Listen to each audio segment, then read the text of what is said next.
This is a 2006 Ford Explorer with the 4.0. I'm going to show you guys how to replace the coolant temperature sensor, which is right here. It's very easy to access.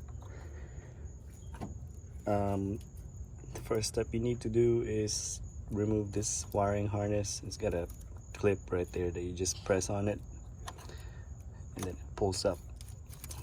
Tuck it into the back. Then you got a little pin, the metal safety pin right here.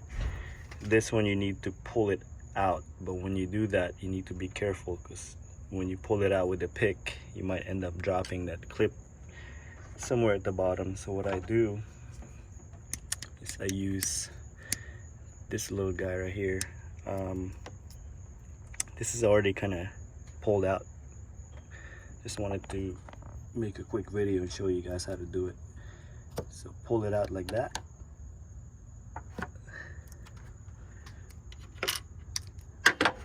Okay, this is a new sensor, so like I said, I'm just showing you guys how to do it. Rock it back and forth, left to right, until it pops out.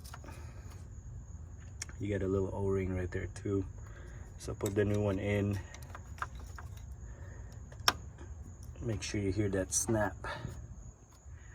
And then you put your little clip back in there. Now there's a little slot where it slides into.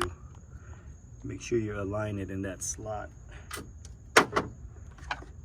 which is right there. See if you can zoom in right there.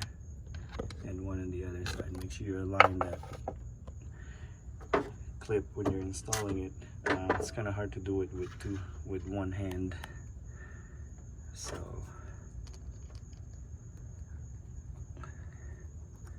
you're just gonna slide it and push it all the way up until it clicks, and then install your connector back on.